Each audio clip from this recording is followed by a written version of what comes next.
On this week's episode, Mackenzie Canadian Tour player Charles Huntzinger joined the program, and we talk about his Monday qualifier for the Valspar. We get into the distance debate in golf, and if he were a golf course designer, what he would do to guard against it. Wait, we're still talking about this distance debate? It's a debate. It's not a problem. You do not want to get into rules questions with Charles. Join us next on Rough Fairways. We good? We good. I only got you out of one ear pod, though. There we go. Wait a second. Are we interrupting laundry day? What's going on? No, I actually just got back in town last night. Where are you right now? I'm back here at Oconee. Are you really? Okay. Awesome. Yeah. Well, Yeah. That's good. Well, shoot, I should have came down and we could have done this live. I mean, minus Mike. Yeah, I forgot to tell you that I was going to be back here. Oh, that's okay. That's good. What hat is that? Chris Bumstead's hat. Okay. He's a professional bodybuilder. He's kind of big on all the social media stuff right now. Yeah. So, but I've been buying up a lot of his stuff. So Nice, dude. excuse my girlfriend. She's making the bed. We really did interrupt. Does she want to jump in on here? And like, she's got some good dirt. I mean, this could be like the first boyfriend, like, golfer, girlfriend interview that we've done here on Rough Fairways. And shoot, like this is fair game. If she wants to join us, I mean, I did meet her, so. I did ask, but I think she just left to go downstairs. So Yeah, we're just maybe the talking next golf. one. We're just talking golf. She doesn't want to bore, and all that good Definitely not. stuff. So. Yeah. So how was Valspar? How was the Monday queue? I mean, it was very interesting for sure. I played the pre-queue on Thursday, had a healthy rain delay for that. Luckily I was off in the morning, so I pretty much got my entire round in. And then I had 2 holes left and they blew us off the course for, Oh, wow. I want to say 4 hours. Sat around in the clubhouse, and then pretty much just chaos ensued after that. Because normally for those, if you have guys that are just not playing well, or if they got a long drive to go somewhere else and they know they're not going to get in, they'll just bounce. So, I mean, we had probably 50 or 60 guys that went off in the morning wave. And when we came back out, it was probably down to 40. So they were trying to figure out, who's still here, who's not. And my group, the group behind me, and then 3 groups behind me, 2 out of the 3 guys in each group left. So we just had 3 singles that were randomly out on the course. And then they had to get to the point of, okay, do we need someone from inside, like staff wise, to go out and just follow around for 2 holes to be a marker, or are we close enough where they can put us together? So luckily the guy that was behind me, we paired up and played the last 3 holes, and did it that way. But yeah, and then Monday, I mean, weather was a little bit better, but just because we had so much rain, I mean, that golf course, I don't know if you've played Southern Hills. It's one of the longest courses I think I've ever played. It's pushing 7,500, 7,600 yards almost. Wow. In Tulsa? So, no, in Brooksville, okay. Florida. Okay, gotcha. All right. Yeah. And I mean, you do that, they're playing everything all the way back. It's super wet. You're not getting any roll. It's also windy this time of year. So, I mean, I played probably as good as I could, but it was too much for me that day. I ended up not playing well. Yeah. And just decided to hit the road from there. And I had a mini tour in Statesboro that started on Tuesday. So went and did that and didn't play well there either. So now I'm back home, kind of hitting the reset button. Awesome. The life of the mini tour player. Let's get you the full introduction. Charles Huntzinger. He's officially from Norcross, Georgia. He played his college golf at Penn State. We are Penn State, graduated in 2019. He turned pro in 2017. That doesn't make sense to me. So you turned pro while you were in college? No, so they have that wrong on the website. Okay, yeah, they do on your profile. It was August of 2019. Okay. I was going to So say, you're I've probably tried reaching out, but breaking some NCAA rules there if you Yeah, I turn know. pro while you're still in college. But hey, I mean, I've seen, I guess that it could be worse. And you joined Can Tour in 2020, correct? Yep. All right. They got that right. All right, good. Well, so it's funny. I've actually played Jennings Mill Country Club here in Athens, and you started off your year pretty well last year in June with the T10 there. I mean, yeah. Go ahead. No, go ahead. I mean, I've played that course multiple times growing up, just since it's in Athens, it's relatively close. And I don't know if you know Sean Kane over at the Kingdom. I do, yeah. He's a member out there. So, I mean, we've gone out there multiple times, and it was just nice. I mean, we got the schedule probably 2 months in advance of the Form Tour starting. So I reached out to him, and he got me out there probably 2 or 3 times, just to see how it kind of was leading up to that. And I mean, just my game was in a really good spot even going into that. So felt really good, felt really comfortable, and just let the rest kind of go. Yeah. Well, you're no stranger to victories. I mean, you have 2 collegiate victories. So, I mean, you know what winning feels like, you know what it takes. So what's going to be the next thing that you need to do to your game and yourself to win at the next level? I think it's just now putting all the pieces together. I mean, there's a massive step between, college golf and amateur golf to then professional golf. When you look at college golf, there's realistically probably only a handful of guys every single week that can win. So in the grand scheme of things, if there's 80 guys in the field, you're probably trying to beat 15 or 20 of them.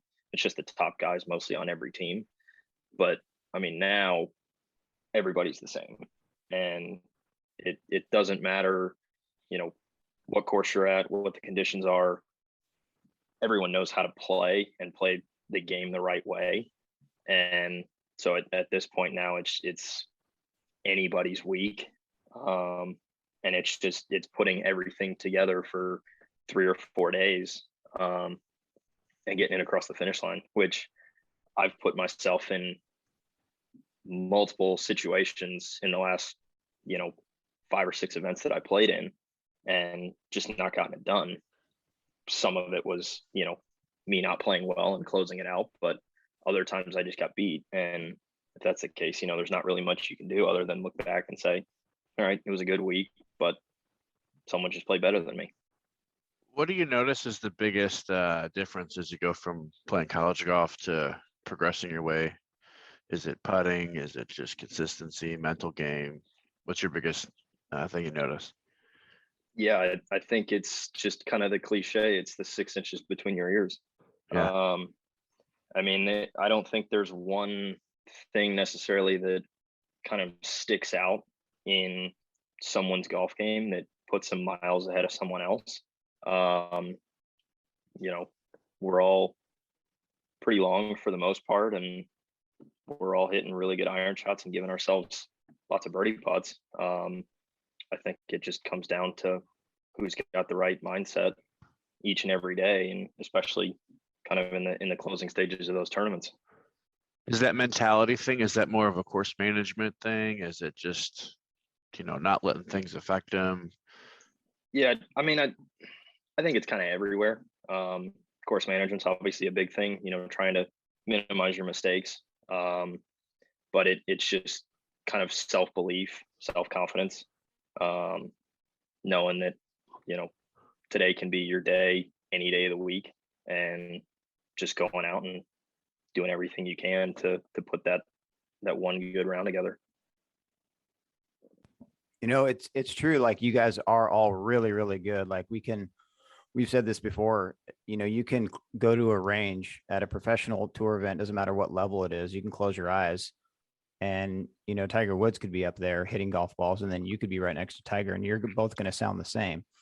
So, and it, as boring it is for our listeners, it's true. Like, it's just that, like you said it best, like, you just got beat, like, you played really well and you just got beat by somebody just better that much, that thin line of they made one more putt or two more putts and one less mistake. And that's why you lost and they won.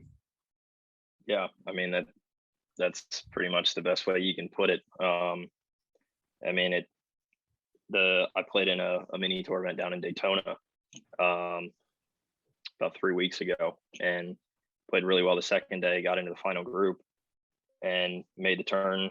I think had a one-shot leader, was tied for the lead somewhere around that point, and gave myself a bunch of good opportunities on the back nine, but just didn't take advantage of it. And I ended up missing out on the playoff by one. So it's not like there was anything that I did wrong or that I feel like looking back I could do better. It just turns out that there were two guys behind me that played better than I did. I think one guy actually shot 66. So if you look at that, you're like, well, he had a great round and put everything together. So it just kind of was the way that week went. Do you talk on tour to your fellow competitors? Are you a talker? You kind of just like to put your visible headphones in and go. Yeah, it kind of depends on where I'm at. I mean, yeah, I try to, just have a chat with guys whenever I can. Because at this point, it's all about kind of building a network and just getting to know everyone. For the most part, we're all in the same boat. Yeah. So it's nice to meet new guys every single week. And, if we're traveling to the same spot, I can just hit them up and say, let's share a place, cut costs and do that. But I think it kind of took me a while because in college I was the, don't talk to anyone, you don't talk to me. And sure. I don't know, I guess that was just kind of the attitude that I had. But I mean, you're not going to find very many guys now that just run around in their own little shell, that just try to kind of be all by themselves. So yeah, it's just kind of getting comfortable now to just go up and start a conversation, be like, hey, what's up, man? What are you doing? You got status somewhere? Oh, okay, cool. So do I. So now, 4 months down the road from now, when we're up in Canada, if I'm kind of in a tough situation or he is, we can just reach out and say, let's split a place. That's awesome. Kind of lend on each other's support and friendship. And I mean, you guys are all in the same boat. Yeah, for sure. How long is the Canada season? It can't be that long being so far up north.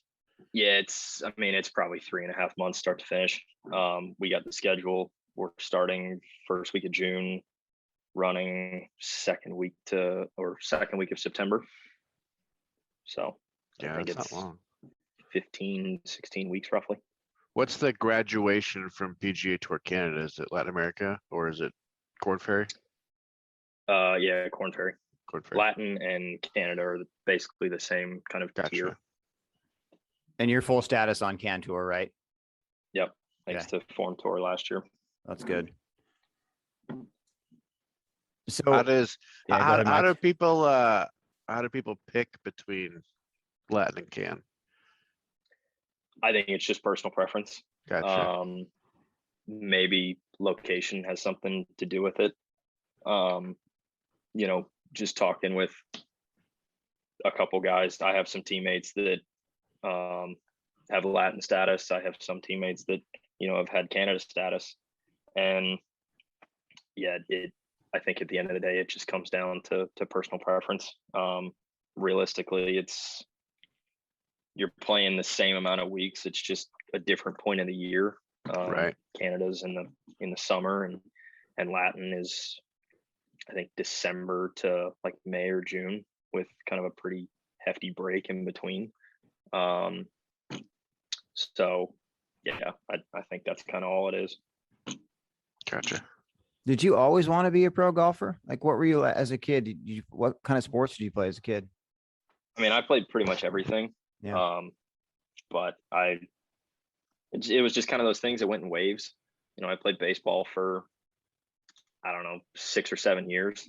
And then started to get pretty heavily invested in golf. And my coach was like, well, the more you play baseball, the more it screws up your swing. So make a decision there. True. I played soccer, I played basketball, was obviously never big enough to continue playing with basketball, so gave that up pretty quick. You mean 5'7" isn't tall enough for basketball? Probably not, no. I mean, unless you're a pretty good point guard, that's about all you got. Yeah. It's true. I Um, mean, don't tell that to John Morant, but that's another question. True. What kind of sports parents did you have? Were they super, supportive, or were they just more like, I've had a couple friends who just got so burnt out on sports because they had coach parents that were just drilling them all the time. And Yeah, I mean, I think I had a pretty good balance. My mom was always very supportive. I mean, my dad was too, but my dad was kind of the one that was always in my corner, pushing me to get better or always making me go practice. But it's not like it was kind of the, here's your everyday daily regimen where, you got to hit the gym for 2 hours, go practice for 8 hours, mix in schoolwork and do all this other stuff. It was just kind of, he saw, I guess, the potential that I had even when I was younger, and just kind of tried to push me every day as safely as he could, right. Kind of to that limit of, what's going to help me out versus, what's crossing the line and therefore kind of causing more pain than he should. So yeah, I definitely think it was a very good mix between the both of them. When did you know you were good? Whew. Sometimes I ask myself that question every day. I don't know. I mean, I think somewhere in high school, it just kind of self-blossomed a little bit. I mean, I wasn't really the standout when I first joined the team. And I mean, my freshman and sophomore year wasn't anything crazy. And then kind of somewhere going into that junior year of high school, I don't know if I got bigger or if I just got stronger, got smarter on the golf course. Maybe but all I of the started to above. have, yeah, probably. But I started to put together a lot of good results, won a couple of events, and then took it towards the end of the season. We ended up winning the state tournament, carried into that summer, had a lot of good results, and then took that into my senior year. And I don't know the exact numbers, but I think I won at least 10 or 12 tournaments. Again, capped it off with the team at states, winning that, and then had a really good summer. I think I won a couple of junior tournaments there, and then that just continued into college. So I guess it was kind of somewhere around that summer going into my junior year when it was just kind of something clicked. And kind of all it takes even now is you just put a couple good rounds together and you feel like you're on top of the world, and you just kind of try to carry it on as long as it goes. Gives you that confidence. Yeah, just on any level of golf, really, you start winning and then you just get that, you just keep going with it and ride that momentum. Yeah. Goes all the way. Are you a range rat? Are you a practice guy? Are you, do you focus more on playing practice? Like you're practicing while you're doing some hit and giggle rounds, like down at, Creek or whatever? Or do Yeah. you put a lot of work in, like, do you practice with a lot of purpose on the range? I've definitely tried to shift my focus into, very hardcore, intense practice. I used to be the guy that hated practicing on the range. I'd go up and I'd hit 20 balls and be loose, and then I'd go play 18 every single day. But I think now, it's just trying to find the one thing that I'm struggling with now, or whatever's the weakest part of my game, and just putting in kind of the extra effort to almost pick it up a little bit. Because at this point there's very fine margins between, being a struggling mini tour player and top 50 player in the world. Yeah. So I think it's just all about fine margins. And so now just taking it to the range and just going and practicing, and I mean, not even practicing, I guess it's simulating tournament environments or tournament situations as much as I can. Just because it's something that I've talked with my mental performance coach a lot over the last couple of years. Is just whatever you can do in practice to better yourself or to put yourself kind of under pressurized situations more often, the better off it's going to put you. So when you're trying to shrink those margins, are you a strengthen your strengths kind of guy, or do you try and strengthen the weaknesses? I think it's, the strengths are there. And as long as I just go in and I fine tune those every day, then they'll continue to be there. It's not like I'm trying to, see massive leaps with something that's already good. Right. So if it's good and they're getting the job done, I just want to make sure that they stay the same or roughly thereabout. And the weaknesses, just try to bring those a little bit closer to the strengths, or at least put them in a spot where I know I can get reliable results from it. What is the best part of your game?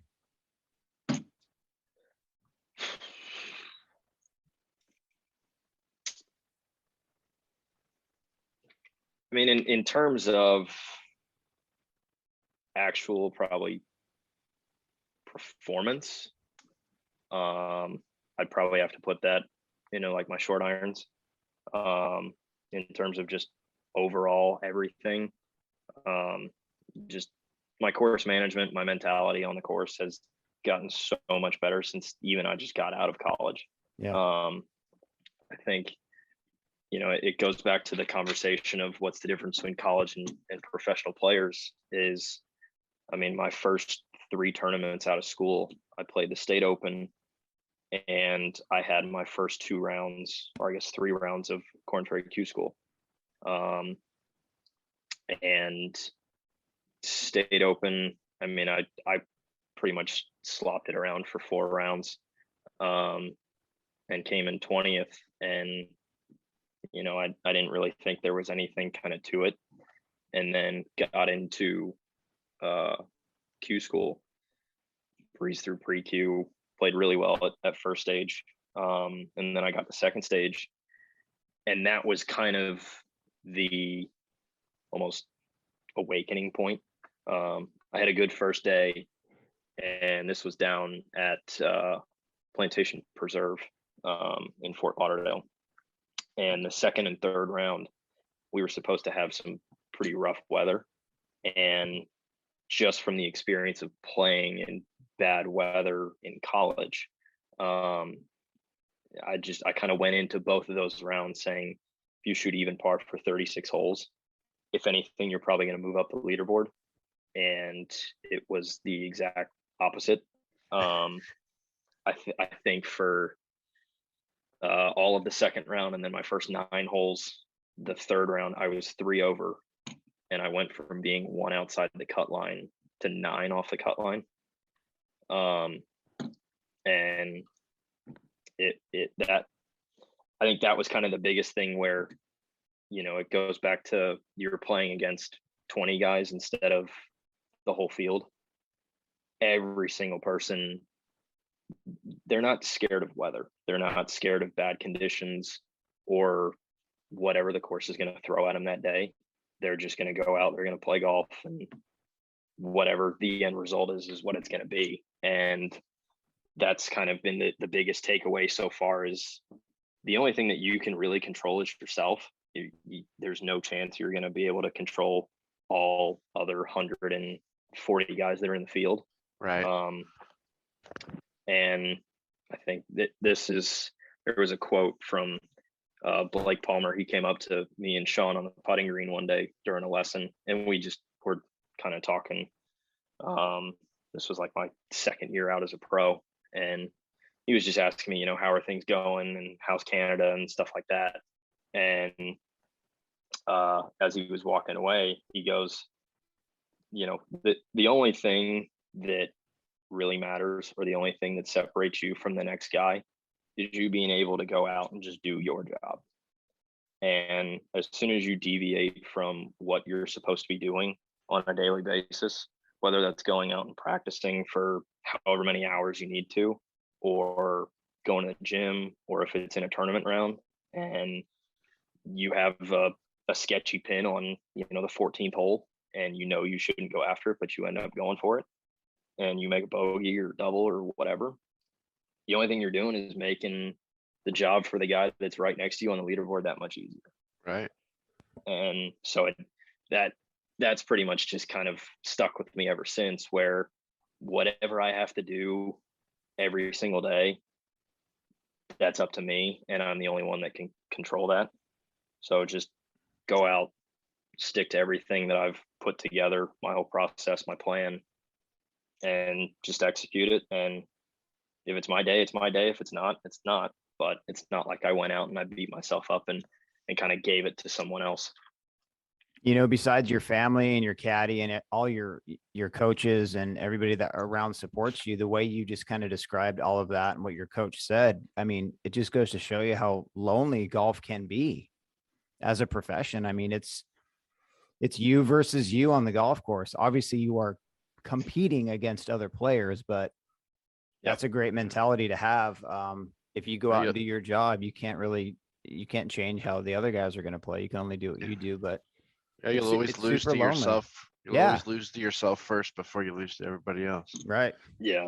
I mean, it's kind of like the whole thing of you put a team together, which is, all of your coaches, your friends, your family, that is your team. It's your support system, and they'll do everything that they can to help you out, pick you up, give you kind of all the tools for success. But at the end of the day, your team isn't with you on they're not hitting golf shots. The final round. It's just you. So you're the one hitting golf shots. Do you still get nervous? Yeah.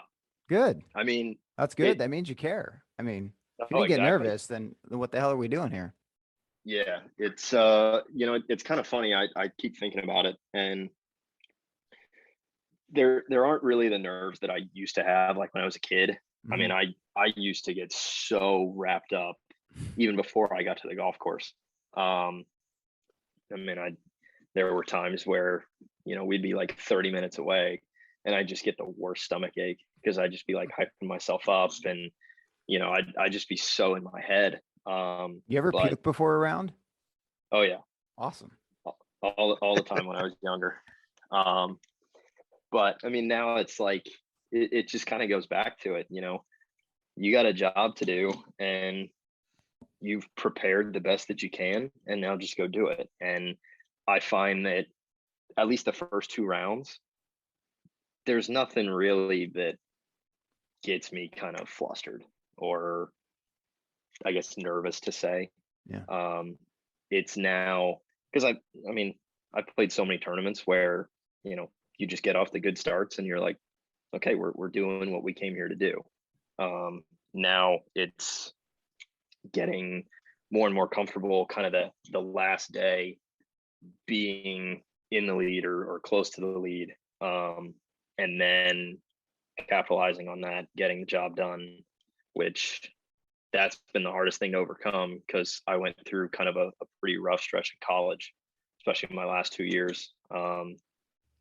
And I want to say it's been almost 5 years since I won a tournament. So it's now kind of getting back across the line to saying, I've done it before. I know I can do it. Now I just have to go and do it.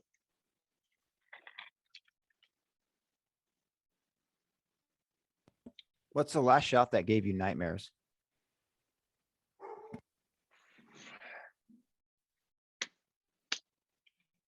Oh, probably the last putt I had at second stage of Q school in 2019. Is it just the severity of the situation, or is it just some crazy putt? Or no, I came all the way back from being 9 outside the cut line, and I think I was 6 under the last day, one off the cut line. I had 2 holes to go, and the 8th hole they converted to a par 4. It was like 510 yards or something. I hit a really good drive. I hit a 5-iron to like 24 feet, and I did not put all of my effort and my energy into that one putt, because I looked ahead to 9, and it was this short 360-yard par 4 where you just lay up off the tee and you have a flip wedge into the green. So I was just like, whatever I can do to get through 8 and then to get to 9 to finish the round off, that was kind of my thought process. And I mean, I totally just whiffed on one of the easiest putts I had all week. And then I went to 9, laid up, didn't hit a great wedge. I hit it like 15 feet.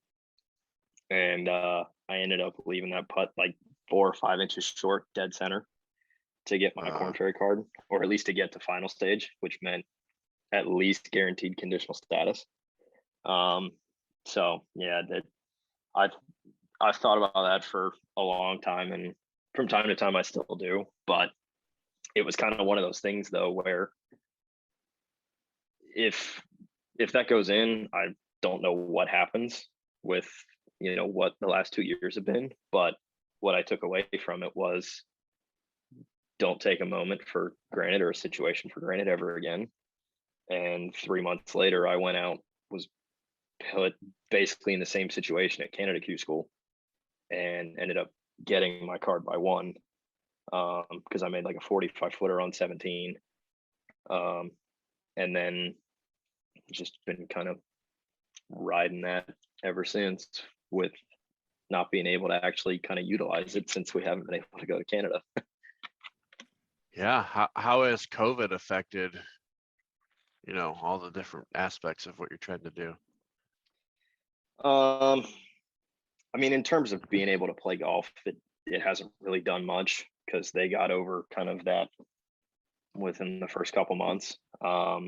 In terms of actually using my status and, you know, playing in Canada, the first year in 2020, they put together the local IQ series, which, I mean, it was great. It gave us kind of a chance to play on a tour, even though there was no promotion available to Korn Ferry.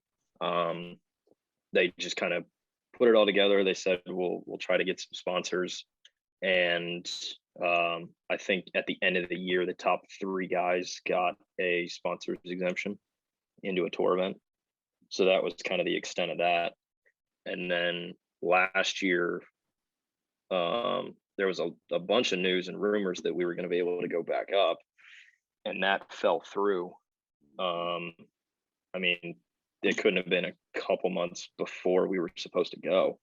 So then last minute, that's when they had to scramble together to put the form tour together. Excuse me. And all things considered, you know, I thought it was going to be another sort of local IQ, where it's, you know, last minute, throw stuff together just to kind of help the guys out, give us a chance to play. Probably not going to be anything on the back end of it. And I mean, it was way more than that. We actually got some really nice golf courses. We got to go to some really cool spots, and they ended up giving us the opportunity for the promotion. And,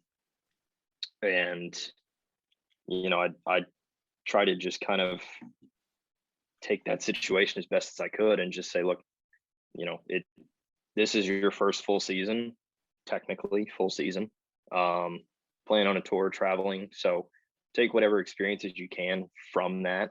If you play great and you get, you know, top 25 or top 10 was obviously the goal, because you get straight to finals.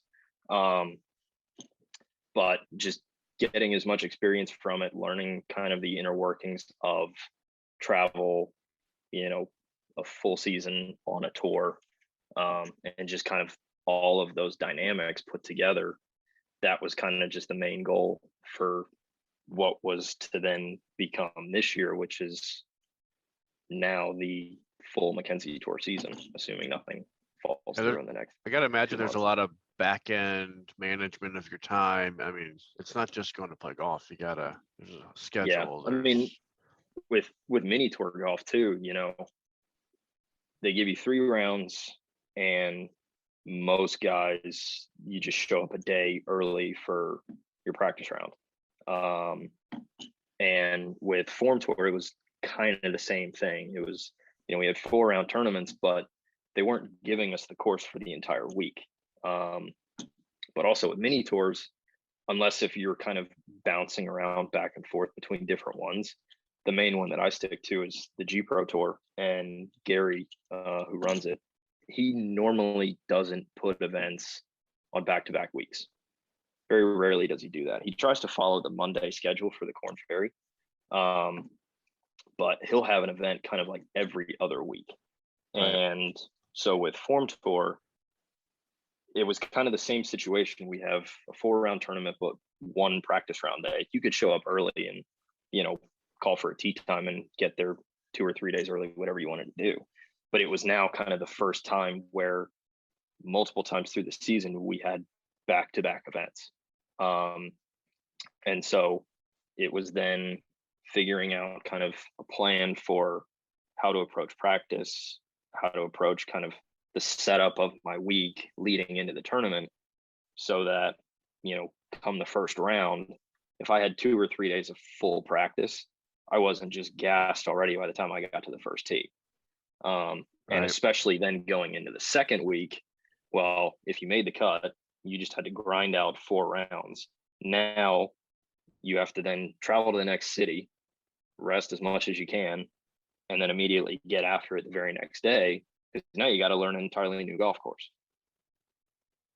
You have a caddy, or you carry? For the most part, I carry. I was lucky enough that we went to some places where I had some friends nearby, and I had some guys kind of help me out on the bag. Well, when you make it to the Corn Ferry and you're at the Boise Albertsons Open, you just give me a call. Absolutely. Are they I know the coming? course. Are they coming back to Jennings Mill this year? For What? The Forum Tour? I don't think Form Tour is happening this year. We're actually full on Oh. with Canada, so we're going to be up there. Okay. Okay. I mean, I don't know kind of what is going to come out of COVID. There's been rumors kind of ever since this whole thing started that it's hard enough to get into Canada with the travel. It's hard enough to get into Latin America with the travel, that I think for a while there was talks of them putting together an American tour. Mhm. I don't know if that'll happen. It'd be nice if it does. But I don't know. But what I did hear is that apparently Jennings is going to have a Corn Ferry event in 2 years. Okay. I think they're bringing good that. track for it. Yeah. And apparently they're going to quirky redo golf most course. of the layout too. Oh, okay. Yeah, it's a quirky layout. I mean, I can see it hosting that if it maybe maybe lengthen it a little bit, but yeah, I only played it once in a little charity event. So, Yeah, I mean, it's a short 72, but I heard that they were going to make it into a 70. okay. I think they're going to reroute 9 a little bit. And whichever one of the par 5, 11, I guess. I think they were going to make 11 a par 4. Yeah. Being a young kid, Charles, so who do you, you didn't really grow up watching, you probably did grow up watching Tiger, but do you look up to anybody on tour? Do you copy anybody on tour? Do you try to emulate their game? I know you have your own game or whatnot, but is there anything that you look at when you're, and the guys on tour at the elite level that you like, that you try to say, hey, I like how Rory hits his driver. I like how Cam Smith hits his wedges. Do you try to copy any of that kind of style of golf, or do you just focus on Charles Huntzinger? Yeah, golf? when I was a kid, I was a Tiger nut. Yeah.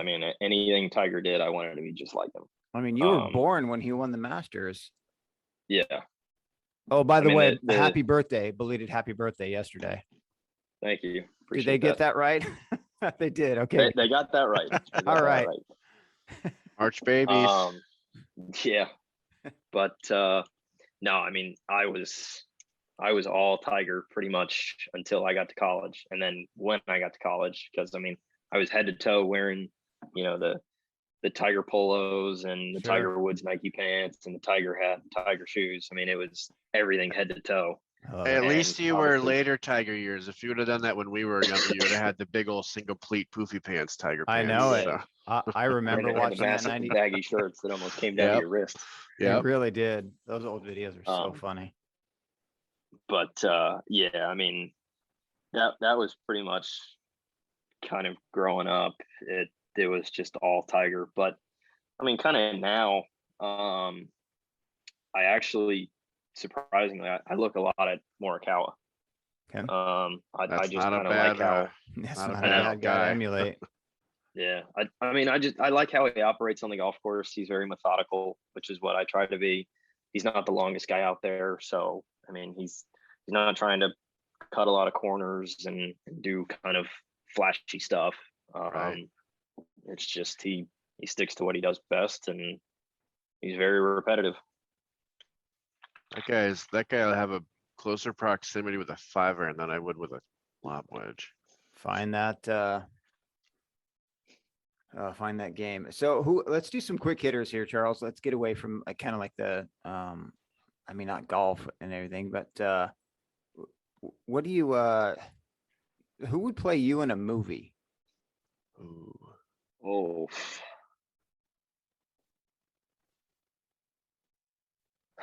I know that's a tough question, but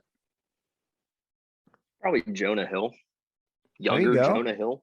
yeah, I like that. Like the Moneyball Jonah Hill, the Get Up or Don't Look Up Jonah Hill, Maybe super bad Jonah Hill. Superman Jonah Hill. That's perfect. I like that. That's an Nice. honest answer right there. Geeky kid in high school, kind of a little chunky. There you Yeah, go. that's about it. So do you have Charles Huntzinger? Just sounds like a name that could had some good nicknames when you were younger. Did you have any good nicknames? Nobody No. called you like Chucky Hunt or nothing, or Yeah, it was pretty much Chucky. My dad, for a brief period of time, called me Chaz. Yeah, it's just kind of the ones that first come to your head, just the quick and easy roll off the tongues. that's I was wondering that because Charles Howell the third, he's Chucky Three Sticks, and I was like, oh, I Yep. wonder if he's got like a good Chucky name or. Yeah, nothing crazy. Windy day or rainy day? What would you rather play golf in? I hate them both. It's probably rainy day. Ooh, see, I'd be the opposite. I just have this fear of I'm gonna lose the club and someone just jacks up my swing and I go all arms and Yeah, I'm more terrified of having to hit a 5-iron from 120 yards than I Oh. am the club slipping out of my hand.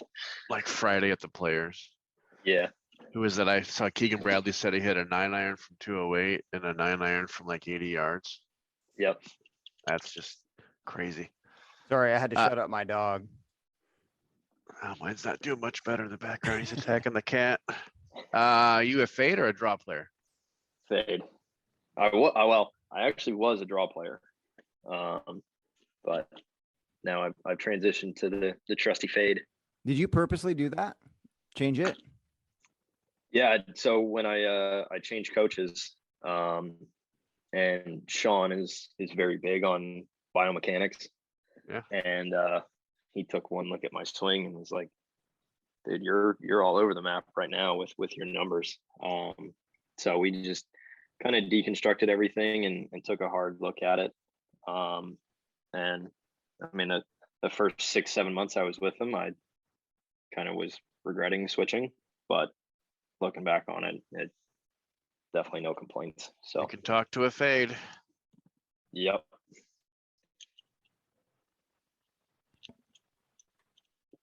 Links or tree lined courses? Tree line. One rule in golf you get to change. What is it? And there is a right answer for this, just a heads up. I'm trying to think of all of the rules because there is a noticeable theme on y'all's pod about the Yeah, divot here it rule. comes. I was gonna say, Chuck, you cheated. You have listened to the show before, so but let's hear it. Let's hear it.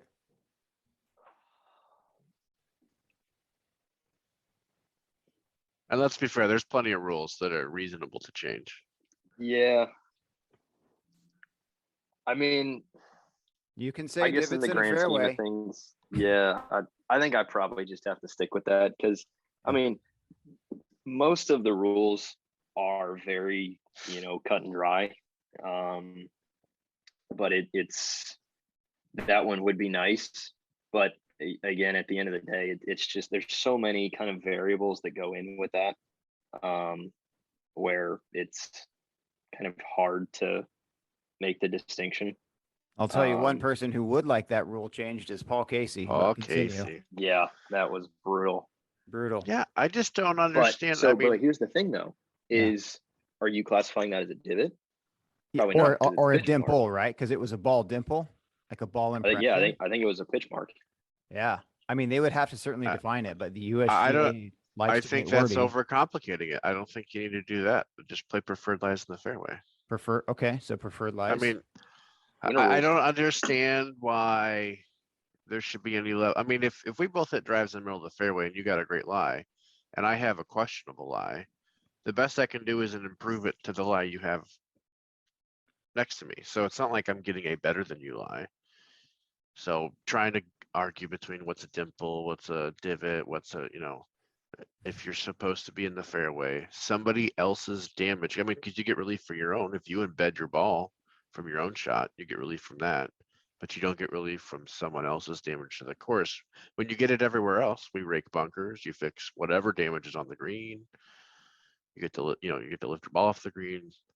So Yeah. it doesn't make sense why you should have any level of punishment in the Yeah. fairway. We're lucky the No. grandfathers of golf and the Brits and the Scots are not listening to this podcast because they would absolutely hate us right now saying, wait, what's this preferred lies BS? You Well- need to play the ball as it lies. Right. And if that's the rule in the fairway, then that should be the rule in the green. That should be the rule everywhere else too. Yeah. There's I so do- many reliefs off the fairway. to Charles, not is there get too relief many on the golf fairway. rules? Are there too many golf rules? I mean, personally, yeah, but at the end of the day, that's just the nature of the game that we decided to play, with it being an outdoor sport. Right. There's so many variables everywhere you look. Well, and that- especially at a tournament too. I mean, I don't have Yeah. grandstands when I go play on the weekends. I don't have television Well, I mean, cables and it's cameras. also it's location too. I mean, if you think about it, if you're playing a golf course in Florida versus Arizona, if you miss the fairway in Florida, you're either in the trees or in a pond. Well, Mhm. in those trees, you could have a fire anthill, timber rattlers, whatever, or in a pond, you obviously have gators. But if you're in the desert, you have Rocks cactuses everywhere. that apparently throw their needles at you. Right. You have rattlesnakes, whatever kind of burrowing animal that's out there. I mean, that in itself, just bringing that up, is 6 different things of rules. Yeah, Right. It is. You have something with burrowing animals, dangerous animal, dangerous species, whatever. That, I mean, very rarely do you actually get to utilize that rule. But in the context of it,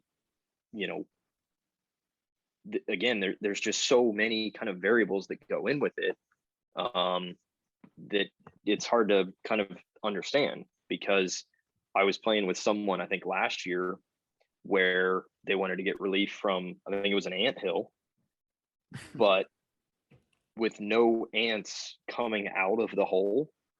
I Right. think the rules official said, we can't give you relief because this isn't a dangerous situation. Well, someone else, 20 feet away could have been put under the same situation, but it's now fire ants and they're going to get relief for it.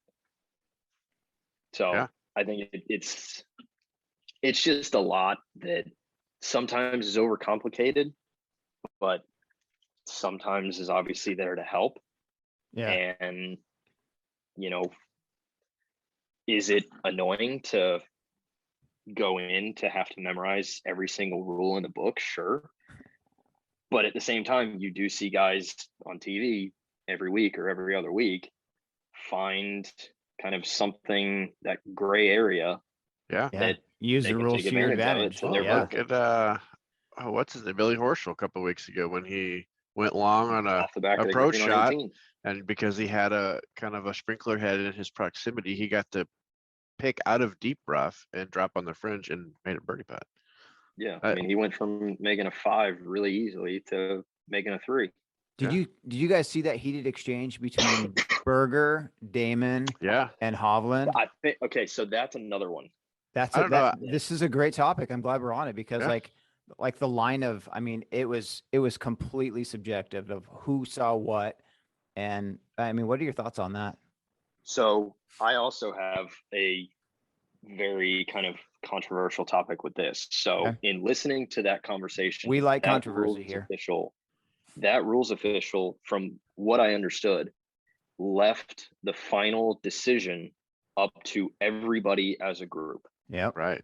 which I like that. That's how it should be. Right. Well, it was either a year ago or 2 years ago. I was playing with a kid in a tournament, and again, this is partially me not knowing the full extent of the rule, so that's on me and not doing my job.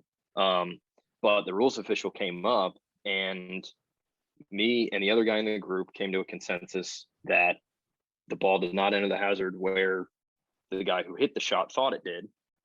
And rules official came up, asked us for our input, asked him for his input. We had differing inputs, and ultimately he left the decision up to the guy who hit the shot. Well, obviously he's probably going to give himself where he thinks it went in, Right. rather Yeah. than a unanimous decision. Mm-hmm. But with what happened with Horschel, or not Horschel, Berger. Berger, Yeah. you know, I mean, they could have continued that conversation for 30 minutes, Right. Mhm. but Berger just said, you know, I'm out.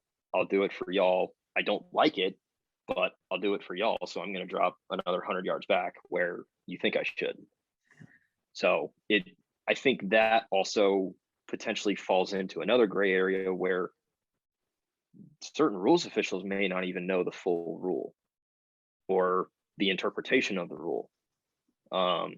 So you can get kind of mixed results from that as well, that then transitions into kind of other areas of controversy.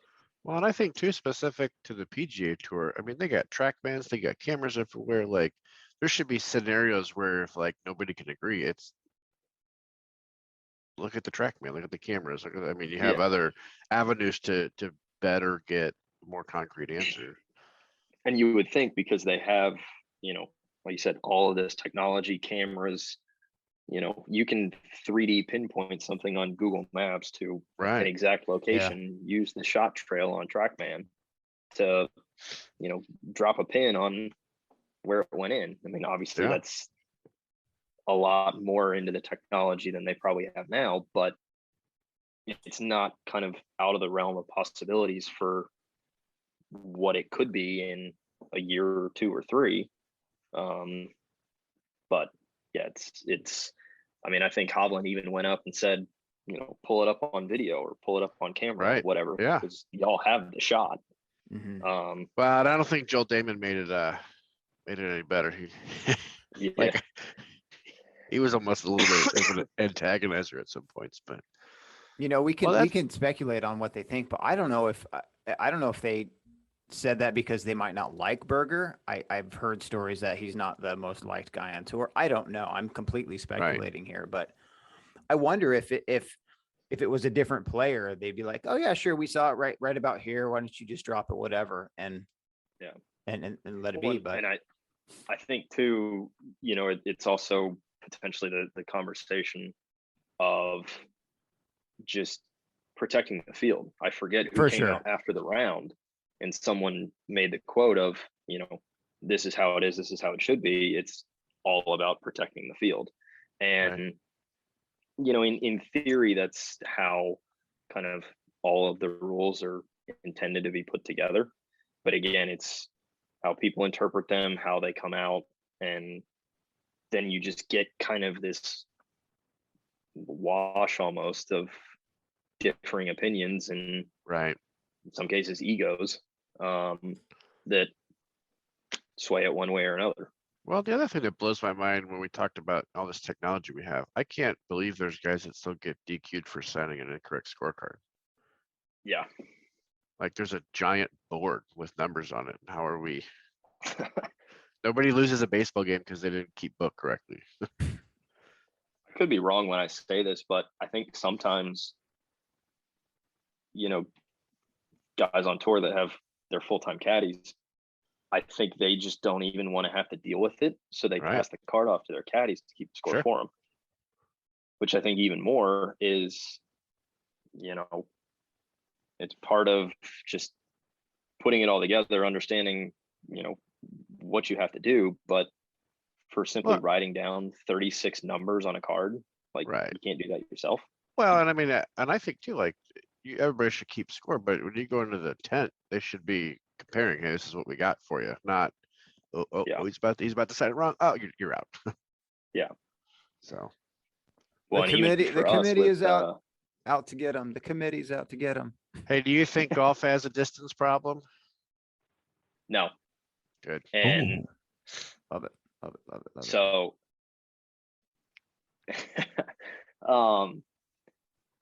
yeah, I mean, I have a follow-up to this, but go ahead, Chuck. I am nowhere close to the longest hitter on the planet. Sure. And I'm not going to brag about that because I've actually lost 4 miles an hour club head speed in the last 3 years. So do I think there's a distance issue? No, because Rory summed it up perfectly. Professional golf is the top 1% of golfers on the planet.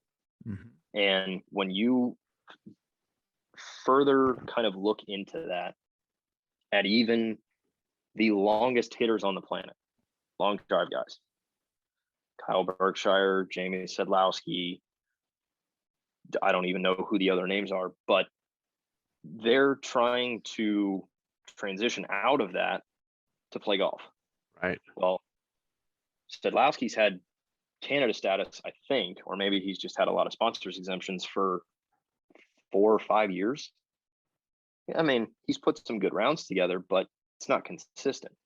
So at the same time, yeah, you can hit the ball half a mile, but at the same time, you still have to get the ball in the hole. Right. And I mean, is Bryson doing that to an Sometimes. extent? I mean, Yeah, he did it every now obviously and to then. win the US Open, Mhm. but there are some weeks where he can't find the center of the club face. Right. And now on top of that, he's overworking himself so much to try to reach 205 club head speed that he's got hip problems and wrist problems now, which I guess he claimed And- wasn't part of that, but Yeah, you that's can't tell me BS. it's not. Right. I Um, texted Mike during Farmers when I first saw Bryson hit his drive on number 9. I think it was on the Saturday round, and he kind of winced and reached for his back. Mhm. I said, "You just saw Bryson's first back injury start," and it just Yep. reminded me of Tiger. Tiger was the original gangster in the gym, and you got to get strong to get to hit the ball further. But I mean, guys in the gym are just going to kill their bodies and beef up too much and then just ruin their swings. yeah.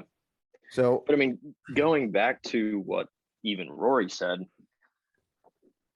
it's people want to, especially golf fans that watch on TV or even go to tournaments. They go to tournaments because they want to watch Rory or DJ or Bryson cut the corner Right. on a 480-yard hole, Yeah. and have a flip wedge in and make birdie.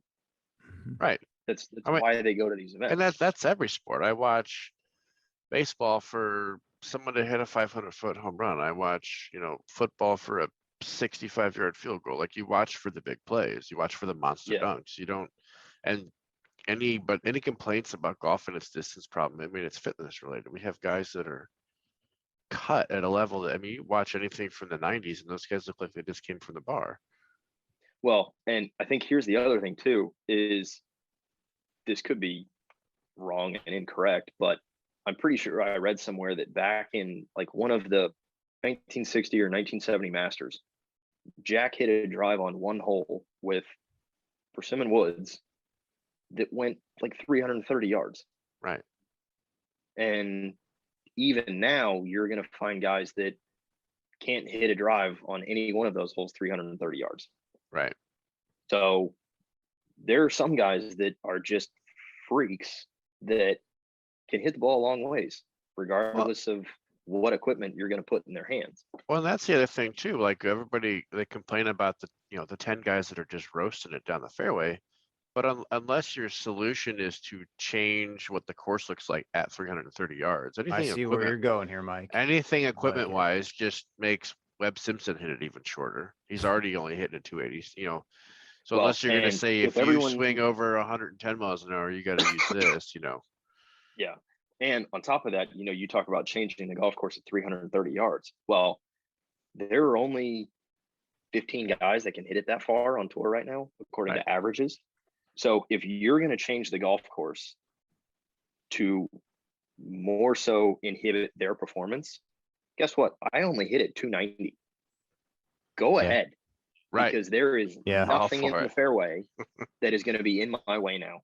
Sure. Whereas a lot of the courses now, if you can carry it 320, you're 30 yards past these bunkers or ponds that were strategically placed when the golf Right. course was built for the 270 to 290 yard hitter. So that's my landing area now is 30 yards wide, whereas for someone that carries it 310, 315, 320, their landing area is 55 yards wide because there's Right. nothing there. It was a perfect segue too, Charles. It says here you do want to design a golf course. I thought someday. about it. Okay. So what would you do? Taking everything into consideration, today's game, how would you design a golf course to defend against low scores?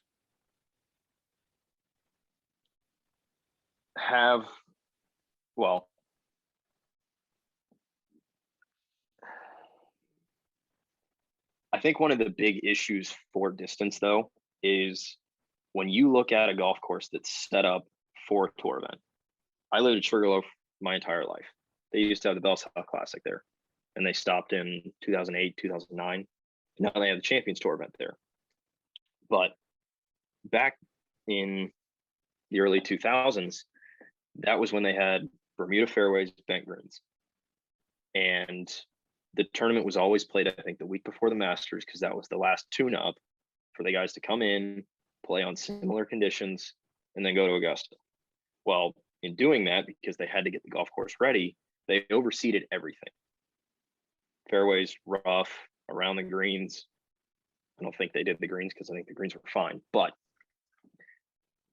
on a normal day playing that golf course, the fairways, I mean, it's like playing out a rough. It's so long, it's so shaggy, it's not very well manicured, which I'm not going to say every single tournament that I play isn't very well manicured. But when a tour event rolls into town, it is a night and day difference between conditions. Right. You're going to have an average fairway that if you put it on the stimp meter is rolling at like 2.5.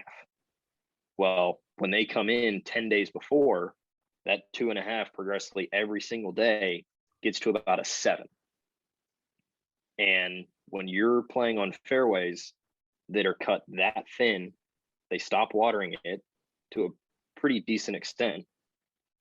I mean, they turn into rocks. And so for these guys that now are carrying it 315, well, you're getting probably another 30 on the ground just because that's how these fairways are getting built and they're being structured. So I think that's part of where the distance is. And it's kind of flawed a little bit because, I mean, sure, if you can fly at 315, fly at 315. I mean, yes, that's plenty long, but for then someone to get another 40, 50, 60 yards of roll just because of the condition of the golf course, I think that's a little kind of flawed in itself. and that kind of skews the data a little bit.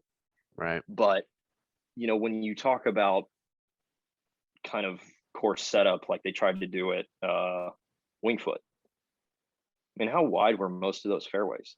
Like 20 yards, I think 25 yards. so. Right. I mean, I think they tried to bring it in as close as they could, and they had 6-8 inch rough everywhere.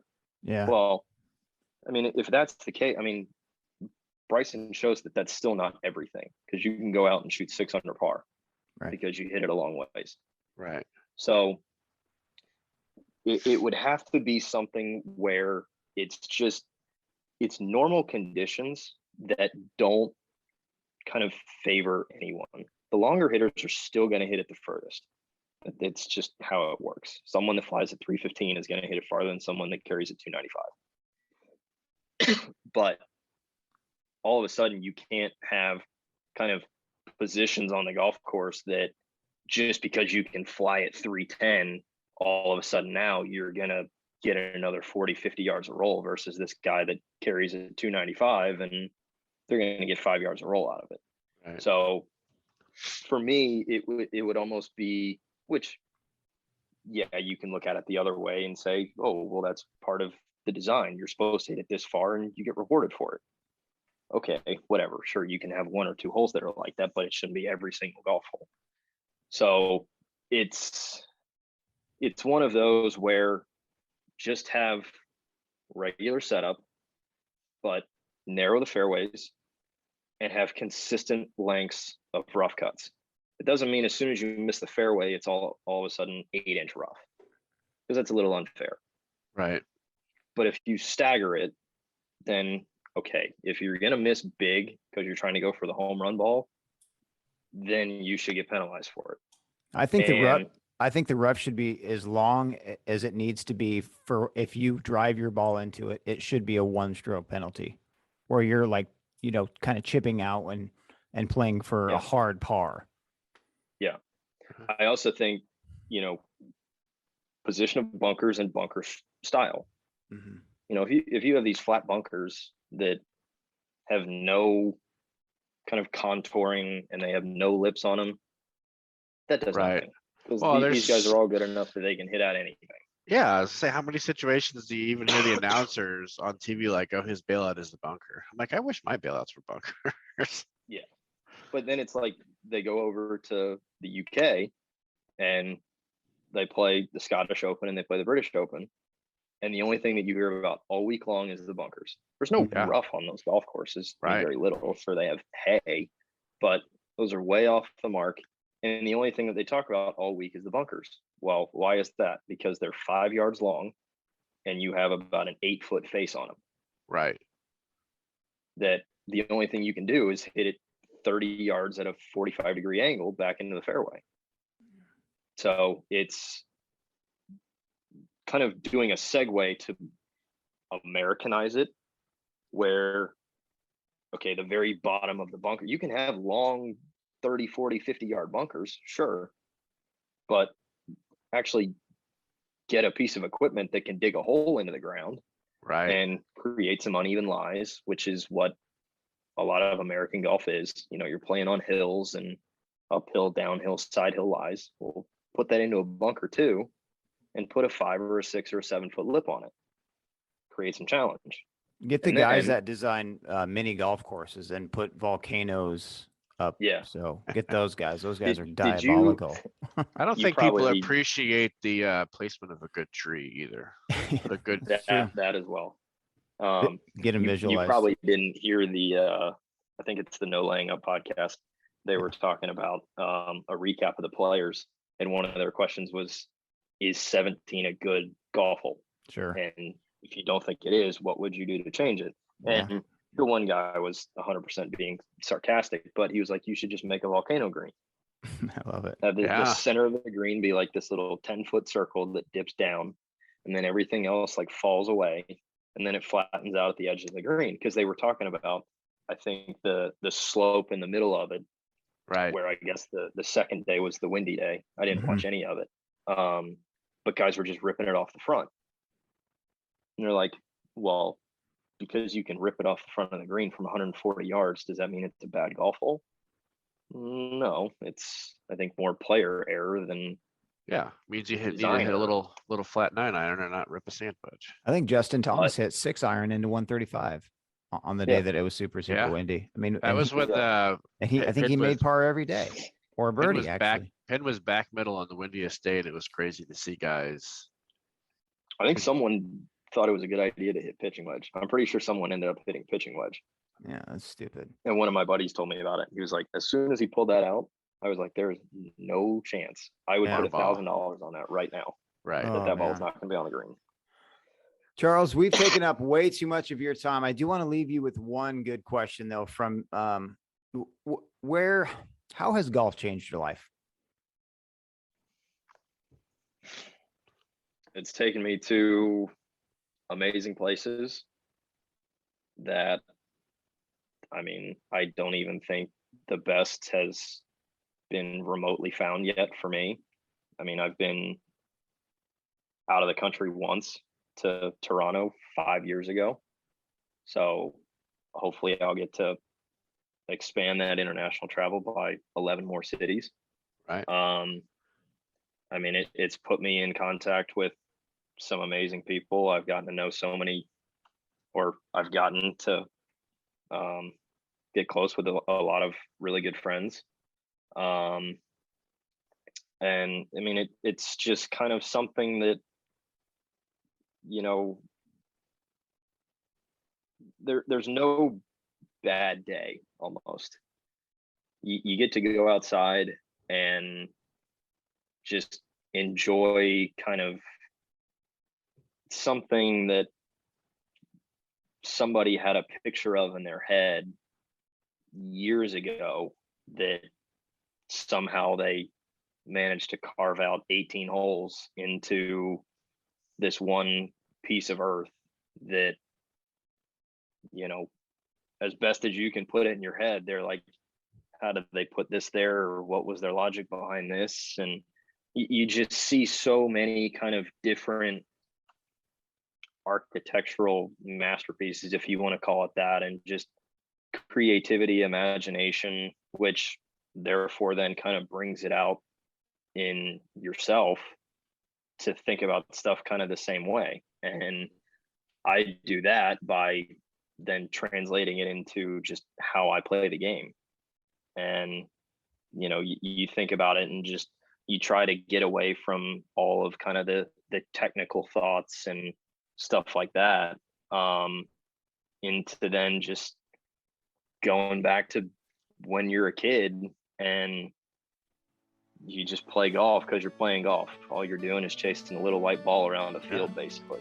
I love it. And it's the fastest way you can get the ball in the hole by doing it in the most fun way. Then that's what makes every day enjoyable. Rough Fairways is executive produced by Eddie Dunn and Mike Sells. No bad days, Charles. You said it the best. Wish I was in your place. Go get him this year. Good luck. How could you not root for a kid like that? All the support, all the love here, Chucky. Thanks for coming on. To all of our listeners, of course, thank you always for the support. Let's grow this thing. Share, share, share. And remember, please be kind to each other.